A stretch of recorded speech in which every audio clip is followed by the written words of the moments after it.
ఫ్యాక్షనిస్టులకు మాత్రం ఇలాంటి ఐడియాలు వస్తాయా?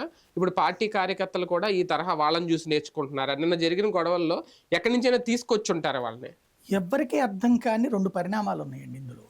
నెంబర్ 1, నాకు అనిపిస్తున్నటువంటిదైతే ప్రభుత్వం దిగిపోతోందని పోలీసులు భావిస్తున్నారు. ఉమ్, పోలీస్ శాఖ వాళ్ళు మొన్న ఒక్కసారిగా ప్రేక్షక పాత్ర పోషించారు.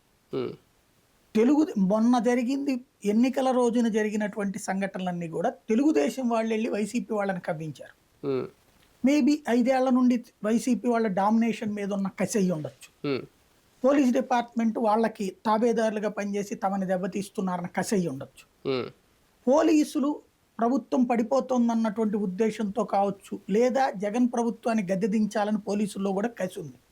ఎందుకు అంటే సరెండర్ లీవ్స్ లాంటివి, వాళ్ళకి 6 నెలలకు వచ్చే డబ్బులు ఇట్లాంటి రాకపోవడం, కొన్ని బెనిఫిట్స్ తీసేయడం వల్ల కసెక్కిపోయి ఉన్నారు సాధారణ స్థాయి పోలీస్ సిబ్బంది. ఆ కసెక్కిపోయినటువంటి పోలీసులు సహకరించారు అవతల. అందుకనినే ఘర్షణ ఎదురుగుండా జరుగుతుంటే మొన్న ఎలక్షన్ రోజును చూస్తే మాత్రం ఫస్ట్ కవ్వింపు తెలుగుదేశం నుంచినే జరిగింది. వాళ్ళు కవ్వించాక వీళ్ళు దెబ్బలు తిన్న వాళ్ళు ఎక్కువగా వైసీపీ వాళ్ళు. ఆ కాన్సెప్ట్ వలన పెద్ద ఎత్తున ఇన్సిడెంట్ జరిగినాయి. ఆ రోజునేంటి, వీళ్ళకి ముందు ఎలక్షన్ చేసుకోవాలి, పోలింగ్ చేసుకోవాలి. పోలింగ్ చేసుకోకుండా ఆ గొడవలు వెనకాల పడితే